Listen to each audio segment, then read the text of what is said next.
Grandads, Gifts by Paul Jennings. "We can't open that cupboard," said Dad. "I promised my father. Grandad locked it up many years ago and it's never been opened." "What's in it?" I asked. "No one knows," said Mum. "But it's in my bedroom," I said. "I need to know what's in it. It could be anything." "Oh, I've lived in this bedroom for 19 years, said Dad, "and I kept my promise. That cupboard has never been opened. Now I want you to promise me that you'll never open it." They both looked at me, waiting for my answer. Suddenly there was a knock on the door downstairs. "Oh, it's the removal van," said Mum. "About time too." Mum and Dad rushed down to help move in our furniture. Wandered around my new room. It was small and dusty, with a little dormer window overlooking the tangled garden. No one had lived in the house for years. It was high in the mountains, far from the city. The garden was all overgrown. Ivy had climbed the gum trees. Blackberry bushes choked the paths and strangled the shrubs.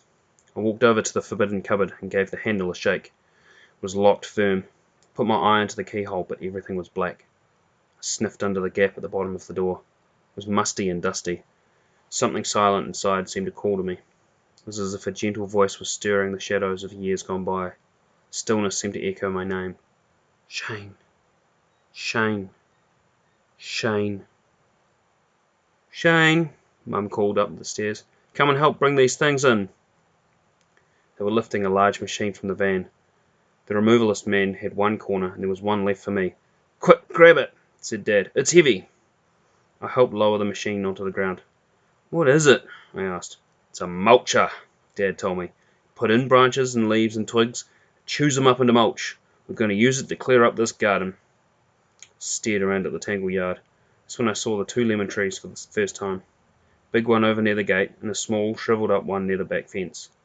The big one was covered in lemons, but the small one had only two. It wasn't much of a tree. Dad pointed to the big lemon tree. "It's always grown well," he said. "Grandad shot a fox and buried its remains under that tree." I gave a shiver. I knew that I would never peel one of those lemons, or eat one. I carried a box back to my room and started to unpack. Turned my back on the secret cupboard and tried not to listen to the gentle voice lapping like waves in my head. Shane, Shane, Shane. Once again I peered through the keyhole. This time I thought I saw 2 points of light twinkle in the darkness. I shivered. This was creepy. I didn't really want to live in this room.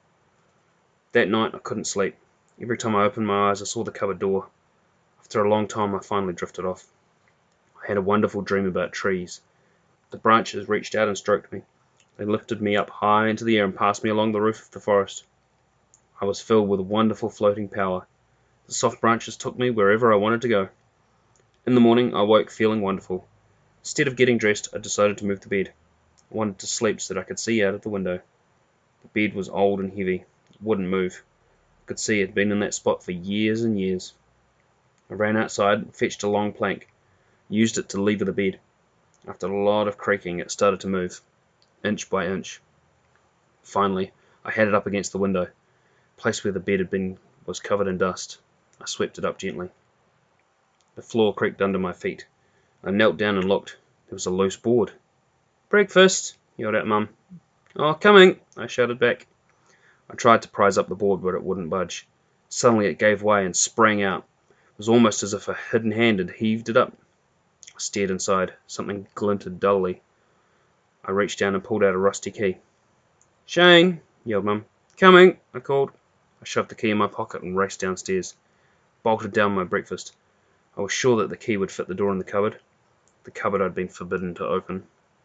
"You can help me today," said Dad. "I'm going to cut back the overgrown trees, put the branches through the mulcher." I groaned inside. I was dying to run up and try the key in the cupboard. Now I wouldn't get a chance until after tea. Dad was a slave driver. He'd give me a big lecture about laziness if I tried to nick off. All day we worked, cutting down branches, feeding them into the mulcher. It roared and spat out a waterfall of wood chips. It was amazing how it could turn a whole tree into sawdust in no time at all. "You going to cut down the lemon trees?" I asked. "Yep," said Dad. "I'm putting in native plants. Go on, you can go now. Thanks for helping." I ran up to my room and shut the door. I took out the rusty key and walked over to the cupboard. Put it in the lock and tried to move it. Blast! It didn't seem to fit. Jiggled and wiggled it. Then Just like the floorboard, it moved without warning, as if hidden fingers had twisted it. The doorknob turned easily, swung open the door. The fox didn't move. It had been dead a long time, hung from a hook at the back of the cupboard. Its body was flat, as if it had been run over by a steamroller. Its long, bushy tail hung almost to the floor. Its eyes stared ahead without movement. They were made of glass. I could see that they were sewn on, like buttons. Suddenly, the fox moved. Its mouth opened a fraction. My brain froze. The world seemed to spin. I was filled with terror. I gave a scream and slammed the door shut. Then I ran downstairs. Tea was on the table. I didn't know what to do. Had the fox's mouth really opened? Couldn't have. Maybe I'd disturbed it with the breeze of the door opening. I wanted to tell Dad and Mum, but they'd ordered me not to open the cupboard. Dad had lived in that room for all those years and had never opened it. I could just hear him giving me a lecture. "One night," he would say, "couldn't even go one night without breaking your word."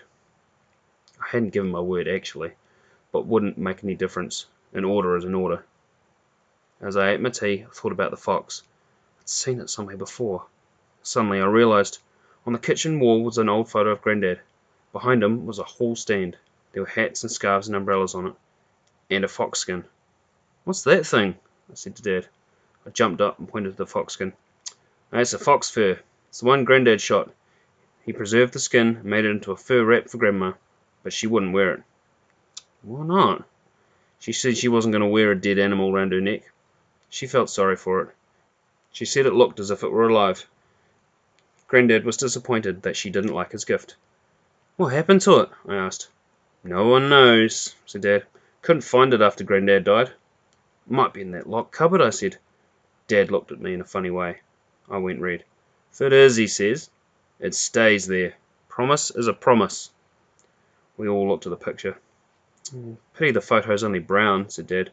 "That coat of Grandma's was bright red, and his eyes were the clearest blue." Wasn't really interested in the colours that went in the photo. I was in a real pickle, and I didn't know what to do. I had to sleep in a room with a dead fox in the cupboard. Why had Grandad locked the door and made everyone promise not to open it? What was it about that fox? That night I dreamed more dreams about trees, but this time it was lemon trees, or should I say lemon tree. A voice seemed to call to me. It wanted me to go into the large lemon tree. The voice inside my head told me to go out into the night, pick a lemon. I cried out and sat up in bed.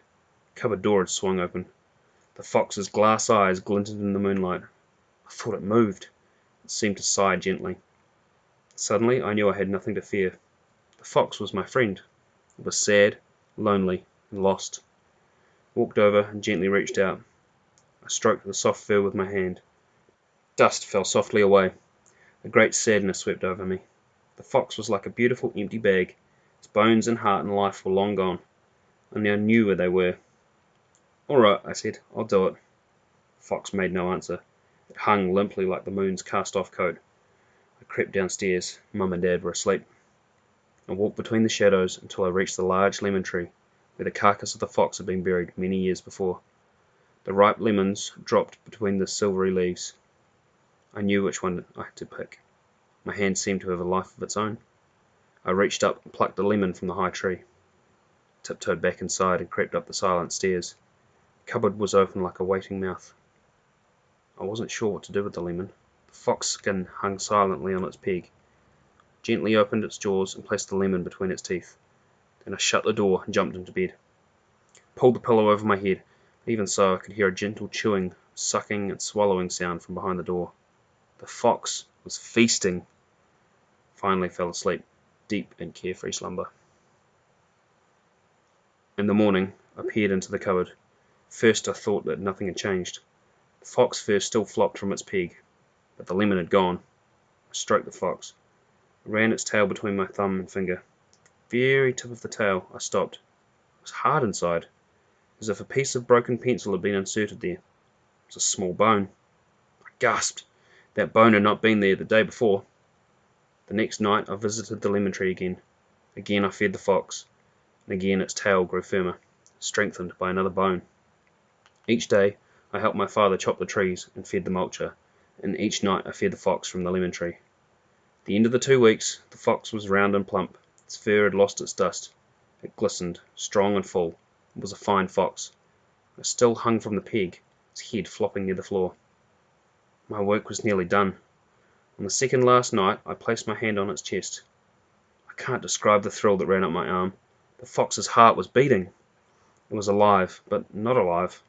It still dangled from the peg, but its nose was wet and warm. A red tongue trembled between its teeth. I'd done my work. The lemons had given back what my grandfather had taken and buried beneath the tree. I opened the cupboard door wide. "Go," I said. "This is your chance." The fox didn't answer. It didn't move. Something was wrong. Glass eyes stared without life. Eyes! It needed its real eyes. Stared out of the window at the first signs of day. The last 2 lemons glowed redly in the sunrise. The tree stretched upwards from its roots. Its branches were like arms offering gifts from below.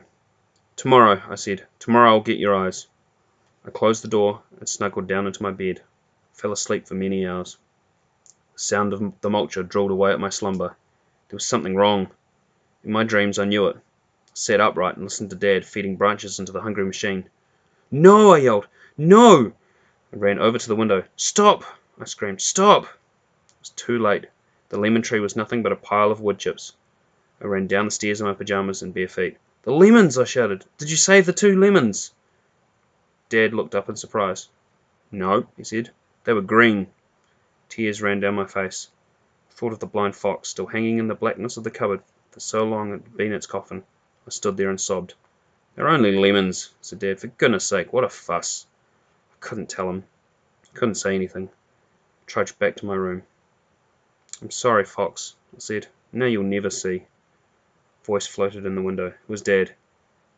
"This little lemon tree still has 2 lemons, Shane. If you want lemons, why don't you take these?" I stared sadly down. The tree wasn't any good. It wasn't growing where the fox had been buried. Still, it was worth a try. I waited all day. Waited until the sun had set and the moon filled the evening. I walked slowly, not really hoping, but wanting so badly to give the fox my last gifts. The lemons seemed to tremble. They dropped into my hands as I reached up, as though they had been waiting. What was inside? For a moment I wondered what I would see if I peeled the lemons. 2 eyes, or just pith and pips and lemon pulp? I shuddered. Placed the lemons between the white teeth of my friend the fox, and shut the door. I heard nothing. No sighs, no chomps, no swallows. I'd failed the fox. Slowly I walked downstairs to supper. Dad and Mum tried to cheer me up. "You ill?" said Mum. "Yes," I said. "I think I am, but you can't fix it with medicine." Dad looked up. "What was that?" he said. "Thought I heard something upstairs. Someone's in the house." We all ran up to my room. The cupboard door was open. The window was open. Dad looked at the empty cupboard, then at me. I nodded my head. I didn't care what he said or what he did. I was happy in a way that I'd never been happy before. I picked up the 2 glass eyes that lay rejected on the floor. "Look!" shouted Mum, and on the edge of the garden, under the little lemon tree, stood a magnificent fox. Its tail glistened in the silver light. Its shoulders shivered. Its ears pricked and pointed towards us. It took our scent and turned and gazed. We all gasped. "Look at its eyes," whispered Mum.